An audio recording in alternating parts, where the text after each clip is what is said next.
नमस्कार सगळ्यांना, सारिकाच एज्युकेशनल वर्ल्डमध्ये सगळ्यांचं स्वागत आहे। आज आपण मनोरंजनाची माध्यमे आणि इतिहास या प्रकरणातील पुढच्या घटकाचा अभ्यास करणार आहोत।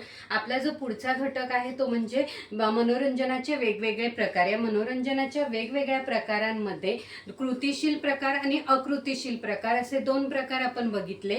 या मनोरंजनाच्या प्रकारामध्ये आता आपण कृतिशील या प्रकाराचा अभ्यास करणार आहोत। या कृतिशील प्रकारामध्ये लोकनाट्यांचा समावेश होतो। मग या लोकनाट्यांमध्येच अनेक उपप्रकारांचा देखील समावेश होतो। यामध्ये कथपुतळ्यांचा प्रयोग, दशावतारी नाटके, पोवाडा, तमाशा, भजन, कीर्तन, भारुड या सगळ्या उपप्रकारांचा जो समावेश आहे, मनोरंजनाचे हे जे काही प्रकार आहेत या सगळ्यांचा समावेश लोकनाट्यांमध्ये केला जातो। या लोकनाट्य मनोरंजनाच्या प्रकारामध्ये आपण मागच्या व्हिडिओमध्ये बघितलं की कृतिशील आणि अकृतिशील असे दोन प्रकार असतात। हे जे सर्व उपप्रकार आहेत हे कृतिशील मनोरंजनाच्या प्रकारामध्ये या सगळ्यांचा समावेश होतो। या उपप्रकारापैकी आपण पहिला उपप्रकार बघणार आहोत, कथपुतळ्यांचा प्रयोग। म्हणजे जेव्हा हडप्पा, मोहनजोदडो या ठिकाणी काही या संस्कृतीचा जेव्हा शोध लागला होता, त्या उत्खननामध्ये मोठ्या प्रमाणात मातीच्या बाहुल्यांचे देखील अवशेष सापडले होते। त्यावरून शास्त्रज्ञांचं किंवा इतिहासकारांचं असं मत आहे की हे जे कथपुतळ्यांची ही जी कला आहे किंवा हा जो प्रयोग आहे, ही कला किंवा हा प्रयोग प्राचीन काळापासून अस्तित्वात आहे। म्हणजे महाभारताचा जर विचार केला तर महाभारतामध्ये सुद्धा मनोरंजनाचं साधन म्हणून कथपुतळ्यांचा प्रयोग केला जात होता। मग ह्या ज्या बाहुल्या आहेत ह्या बाहुल्या बनवण्यासाठी लोकरीचा, हस्तिदंताचा, लाकडांचा, कातड्यांचा, शिंगांचा वापर केला जात होता। मग हे जे कथपुतळ्यांचे प्रयोग आहेत त्याचे सुद्धा दोन प्रकार पडतात। म्हणजे राजस्थानी आणि दाक्षिणात्य पद्धतीचा वापर करून हे प्रयोग म्हणजे अभिनयांचा वापर करून हे प्रयोग सादर केले जातात।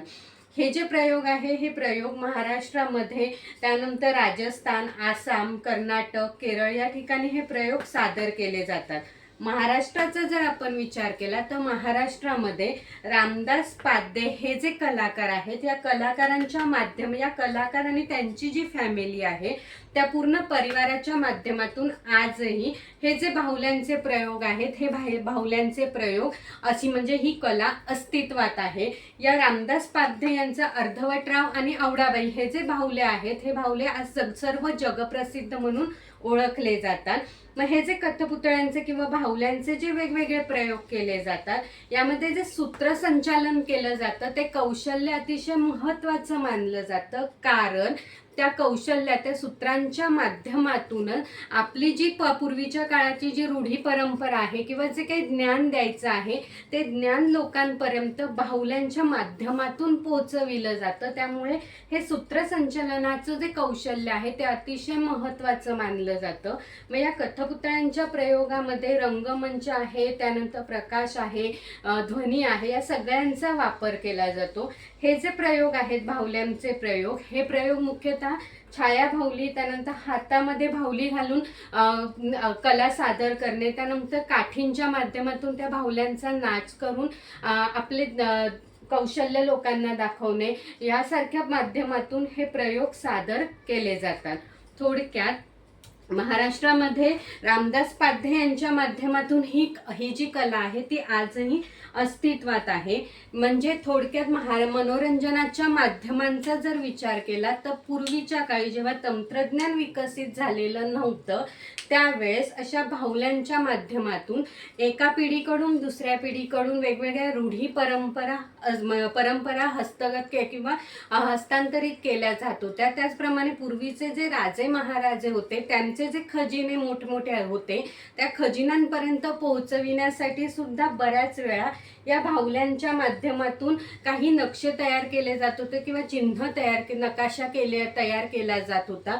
म्हणजे या बाहुल्यांचा जर विचार केला तर मराठी चित्रपटामध्ये चिंटू 2 हा जो बालनाट पिक्चर आलेला होता किंवा चित्रपट आलेला होता यामध्ये त्या राजाने त्याचा जो खजिना आहे तो कुठे लपवून ठेवलेला आहे हे सुद्धा या भावल्यांच्या माध्यमातून नकाशा तयार केलेला होता आणि त्यात ते दाखविण्याचा प्रयत्न केला होता. म्हणजे थोडक्यात ही जी कला आहे ती अतिशय पुरातन कला म्हणून अस्तित्वात आहे. माझा व्हिडिओ जर तुम्हाला आवडल्यास व्हिडिओला लाईक करा आणि माझ्या सारिकाच एज्युकेशनल वर्ल्ड या चॅनलला सबस्क्राईब करा. थँक्यू.